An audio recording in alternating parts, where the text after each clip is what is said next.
Sasa hii Safaricom ni namna gani? Kijana yangu, kuja nisaidie hapa kidogo. So mzee, what is the problem?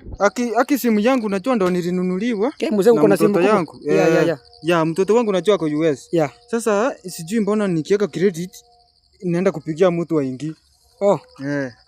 Sasa sijui unaweza nionea imenisumbua. Nimejua problem.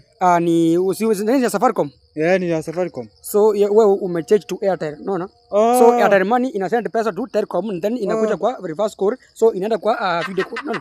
So hiyo video call inasubiria nikuzoea. Okay.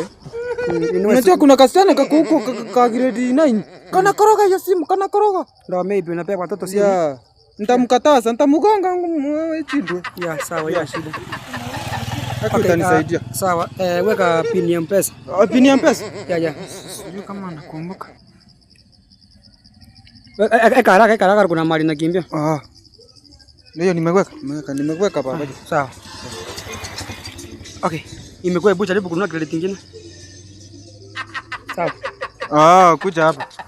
Kumbe wewe nimekora, unajua nimepima sana.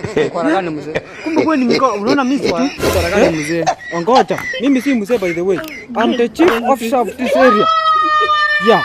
Sasa kumbe wewe nyinyi ndio mikora mnafanya ukora hapa, si ndio? Unajua wamama wamelia huko. Nimefanya nini? Ni nini hiyo unataka kunipia hapa? Si hivyo ndio mnafanya mikora? Nimekutengenezea simu vizuri. Umenitengenezea aje? Unaona hapa hata sijatuma hiyo, nilikanso. Umeona message? Wewe hapa baba. Don't joke.